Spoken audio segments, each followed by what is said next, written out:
and welcome all of you on my YouTube channel doctor MKG transformation.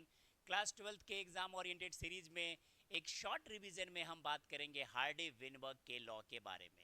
Hardy Weinberg का सिद्धांत, जिसे Hardy और Weinberg नामक scientist ने दिया था, ये लोग बेसिकली मैथमेटिक्स बैकग्राउंड के थे।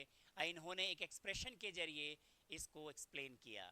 हार्डी विनबर्ग नियम के अनुसार यदि किसी आबादी में, पॉपुलेशन में बाहरी परिवर्तन ना किया जाए तो उस आबादी में जो जीन या जो जीनोटाइप की फ्रीक्वेंसी है वो पीढ़ी दर पीढ़ी कांस्टेंट रहती है।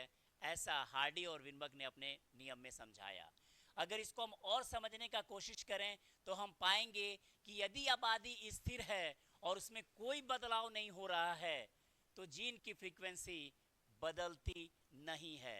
अब कहेंगे कि जीन की फ्रीक्वेंसी से क्या लेना देना है भाई, तो याद रखिएगा, अगर जीन की फ्रीक्वेंसी स्थिर है तो इवोल्यूशन नहीं होगा, और अगर जीन की फ्रीक्वेंसी चेंजेबल है, चेंज हो रही है बार बार, तो इवोल्यूशन की संभावना प्रबल है। और ये सारी बात हम इवोल्यूशन के संदर्भ में कर रहे हैं।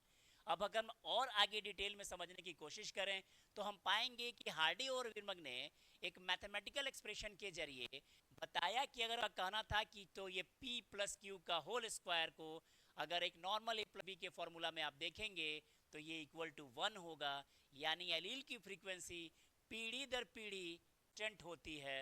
एकदम दिमाग में रखना है। तो क्या एलील की फ्रीक्वेंसी कभी नहीं बदलेगी? तो जी हाँ, बदलेगी, बशर्ते उस पॉपुलेशन में, उस सैंपल साइज में ये ना हो जाए। म्यूटेशन नहीं होना चाहिए, माइग्रेशन बिल्कुल नहीं होना चाहिए, नेचुरल सिलेक्शन, प्राकृतिक चयन, नेचर का कुछ कमाल नहीं होना चाहिए, और जेनेटिक ड्रिफ्ट नहीं होना चाहिए। अगर ये फैक्टर नहीं हैं तो जीन की फ्रीक्वेंसी पीढ़ी दर पीढ़ी कांस्टेंट रहेगी, और अगर ये फैक्टर काम कर जाते हैं तो एलील की फ्रीक्वेंसी चेंज हो सकती है। This is what Hardy Weinberg law for you.